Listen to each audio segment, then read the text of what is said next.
pour de jeunes lecteurs et des passionnés. Donc nous avons une brochette assez nombreuse d'auteurs aujourd'hui. Alors je vais commencer par Carole Trébor, qui vient d'avoir le prix imaginaire des collégiens 2013 pour son roman jeunesse Ménage à chez Thomas, La lignée chez Gulfstream. Bravo. Donc vous êtes entre autres historienne, auteur d'une thèse de doctorat sur les échanges artistiques entre la France et l'URSS de 1945 à 1985. Votre roman jeunesse se passe en Russie et il y a beaucoup de questions d'art. Donc c'était une façon pour vous de lier une connaissance universitaire et le plaisir d'en faire un roman jeunesse. On se cache.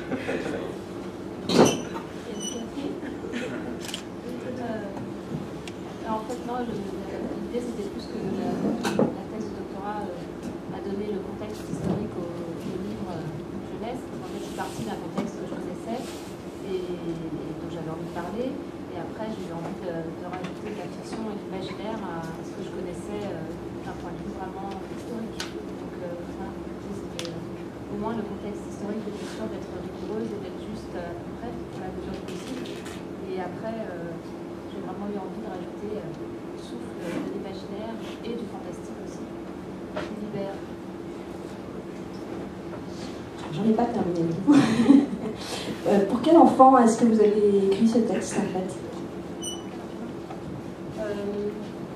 J'ai écrit pour, je pense, pour les ados. Je pense. Mon fils est le premier lecteur de mes livres. C'est lui, je lui laisse toutes les 30-40 pages à peu près le manuscrit. Et si il n'a pas fini le soir même et qu'il ne me demande pas la suite, c'est qu'il y a un problème de rythme et donc je recommence. Voilà.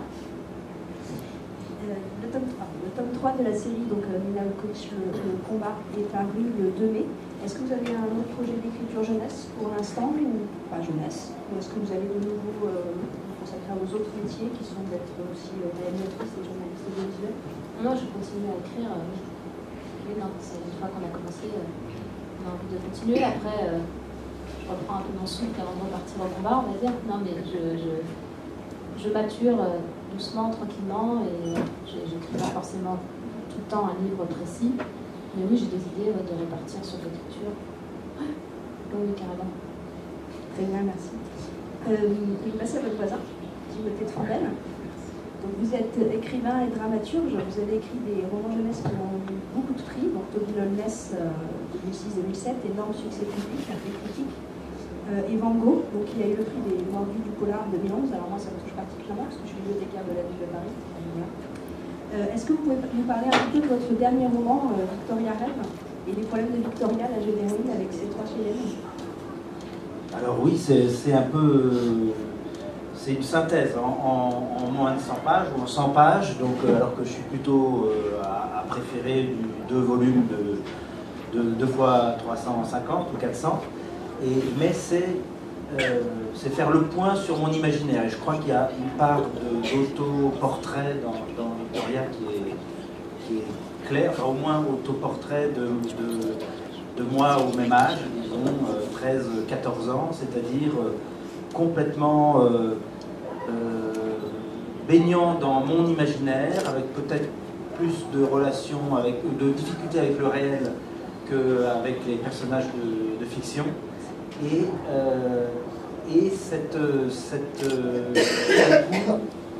une impression que quelque chose d'assez extraordinaire entre dans la vie. Alors ça peut être par des épreuves, ça peut être par l'amour, voilà. Et on a l'impression que cet imaginaire qu'on a aimé dans les livres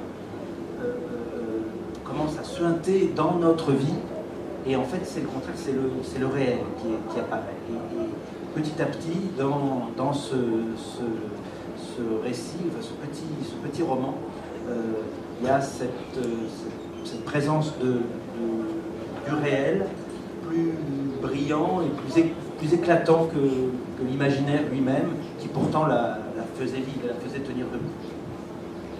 Et j'ai beaucoup ri, moi, en lisant Victoria Rêve, et je me suis posé cette question: comment est-ce qu'on travaille l'humour dans un texte? Parce que nous qui ne sommes pas des écrivains, on comprend qu'on travaille le personnage, le décor, mais l'humour, comment vous faites?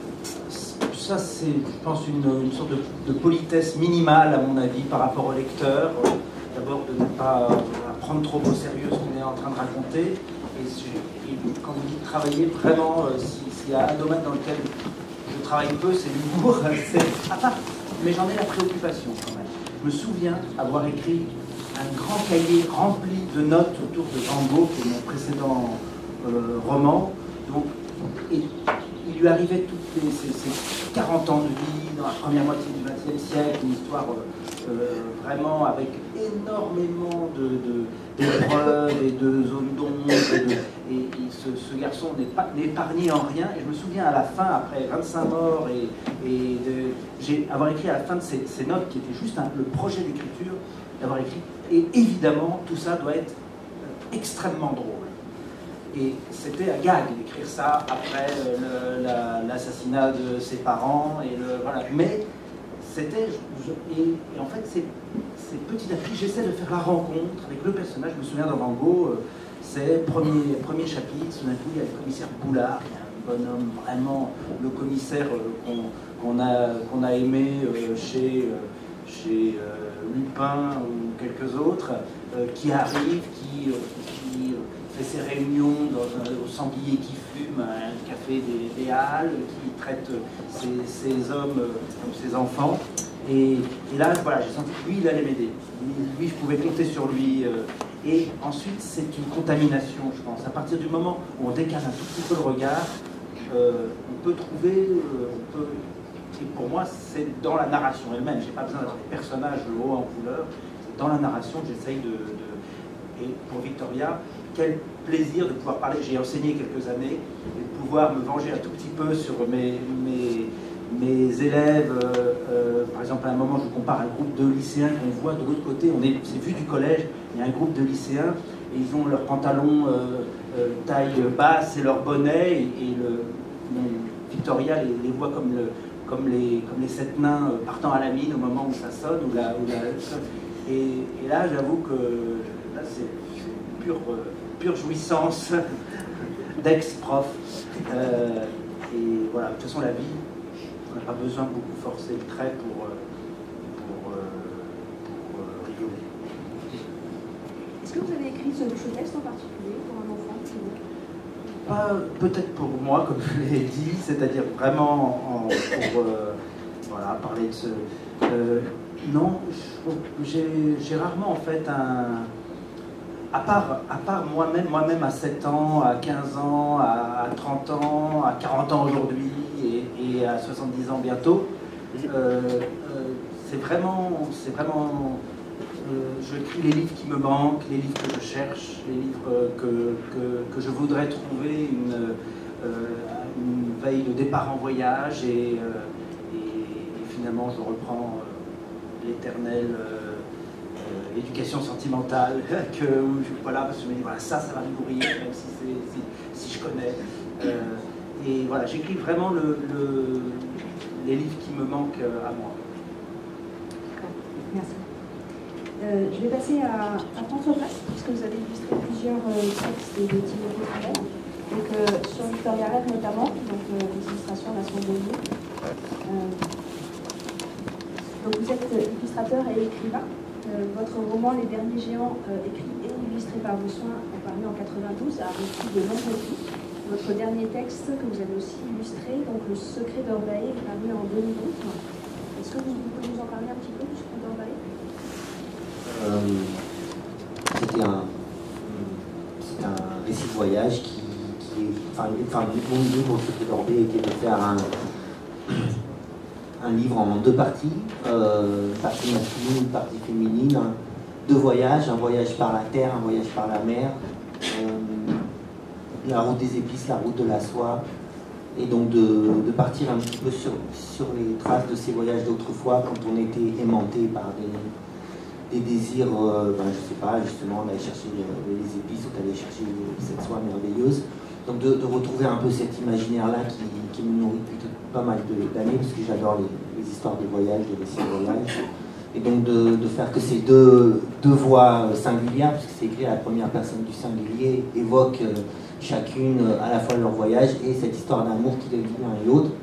Et donc ils n'ont pas vécu la rencontre de la même façon, ils ne vivent pas ces voyages de la même façon. Cornelius, c'est un homme, il a un but qui est devant lui et qui toujours recule au fur et à mesure qu'il avance parce qu'il veut retrouver les sources de cette soie un petit peu particulière. Et Ziara, qui est une navigatrice, elle, c'est un élan qui l'a poussée sur la mer. Et elle est un peu à la fois le personnage d'Ulysse et Pénélope, parce qu'à la fin, il y a un passage où elle attend Cornelius dans un palais des cartes. Donc voilà, c'était un petit peu ce projet de lui faire boucler les deux personnages qu'on trouve dans l'Odyssée.